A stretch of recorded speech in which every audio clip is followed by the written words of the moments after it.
In the heart of the village of Kafuta, where red dust danced with the wind and round mud houses stood proudly beneath the sun, a story unfolded that shook the tongues of men and women alike. It was a story no girl could have imagined, a tale whispered from compound to compound, leaving eyes wide and mouths open. Her name was Jainaba, a tall, proud woman, her skin as dark and radiant as the earth after rainfall.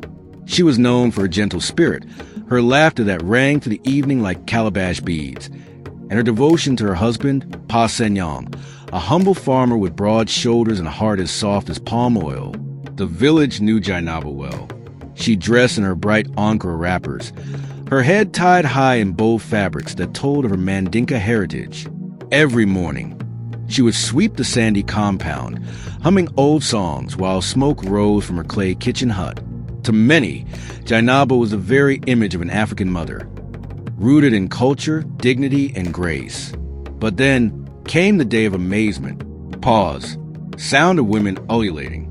On a hot afternoon, when the baobab tree stretched its shade like a mother's arm, Jainaba went into labor.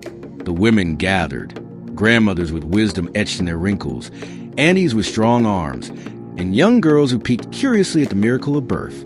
The old midwife, Aji Fatu, led the ritual. She sprinkled water on the threshold, whispered ancient prayers, and tied a charm of cowries around Jainaba's wrist.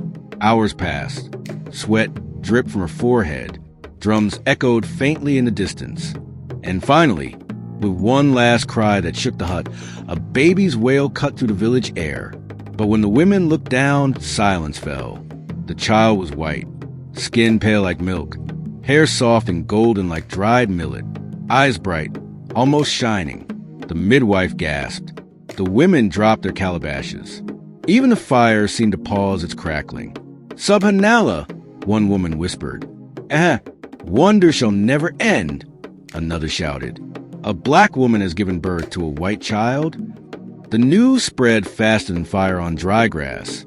From one compound to another, from the rice fields to the mosque, tongues wagged. Old men shook their heads. Young men laughed nervously. And the elders sat in circles under the neem tree debating the mystery. Some said it was witchcraft, that an evil spirit had entered Jainaba's womb. Others swore it was a blessing, a sign from the ancestors. And a few whispered with suspicion, questioning Pa Sanyang's place as a father. Yet Pa Sanyang himself did not waver. He stood before the crowd, his chest firm, his voice strong. "This is my child. Whether the skin is dark like the night or white like the moon, the child is mine. Allah gives, and who are we to question?" His words silenced many, but the murmurs never ended. Children pointed whenever Jainaba walked with her baby strapped to her back in the woven wrapper. Women peeped through fences made of millet stalks, whispering, "That is the white child of Kafuta." Even traveling griots carried the tale to distant villages, calling the boy a miracle. But Jainaba carried herself with dignity. She wore her beads with pride, her wrists heavy with bangles, and her head high above the gossip. For in her heart, she knew what many did not understand. A mother's love sees no color. Years passed, and the boy, whom they named Lumin, grew. Though his skin was pale, his spirit was African to the bone. He ran barefoot with the other boys, climbed mango trees, fetched water from the well, and learned to pound millet with the strength of his cousins. He spoke the Mandinka tongue fluently, shouted greetings of Nagadef and Abaraka, just as every child in the village. But still, whenever strangers came, they asked the same question. How can a black woman give birth to a white child? And the elders would nod, rubbing their beards, reply with the same words. Life is a calabash. You never know what fruit it will carry. The story of Jainaba and her white child became a trademark of Kafuta, a tale that reminded the people that the world holds mysteries beyond their understanding. Some believed Lumin was destined for greatness, perhaps chosen to carry a new light for the village. Others simply marveled at him, a living wonder walking among them. Closing sound, soft chorus strings, village ambience fading out. And so, in the heart of Africa, where mud walls stand strong and ancestors whisper in the wind, the birth of one child rewrote the songs of the griots.